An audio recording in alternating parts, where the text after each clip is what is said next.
भारत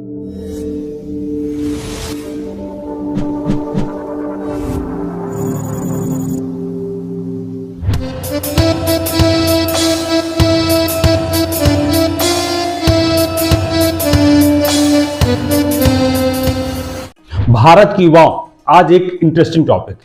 आप अगर किसी दूसरे की वाईफाई को चोरी करते हैं तो खैर नहीं है, आप जेल जा सकते हैं। अपने दोस्त, अपने मित्र या किसी अन्य जगह पर उसके इजाजत के बिना आप उसके वाईफाई का इस्तेमाल करते हैं, मोबाइल के हॉटस्पॉट का इस्तेमाल करते हैं, तो याद रखिएगा दोस्तों, आप जेल जा सकते हैं। आपको आर्थिक दंड का जुर्माना लग सकता है, आपके ऊपर कंपनसेशन चार्जेस भी लग सकते हैं। इसे ऐसा क्यों कहा जा रहा है? इसलिए क्योंकि यह मौलिक अधिकार की श्रेणी में आता है। याद रखिएगा, मौलिक अधिकार की श्रेणी के तहत दो अनुच्छेद बहुत इंपॉर्टेंट है, आर्टिकल 19 और आर्टिकल 21। इसी क्रम में आप ये भी रखिएगा दोस्तों याद कि इसमें क्या क्या नियम बने हैं। तो सबसे पहले मैं आपको एक एक करके बताता हूं। ये आर्टिकल 19 से सबसे पहले याद रखिएगा, इंटरनेट को एक्सेस करना आर्टिकल 19 के तहत इसे मौलिक अधिकार की श्रेणी में रखा गया है और इसमें वाईफाई को भी रखा गया है। इसी कड़ी में दूसरा देखते हैं, एक और मामला है कि अनुच्छेद 21 के तहत कैसे आता है। तो इसमें सबसे पहले ध्यान रखिएगा केरल राज्य का मामला, फाहिमा सरीन बनाम केरल राज्य 2019।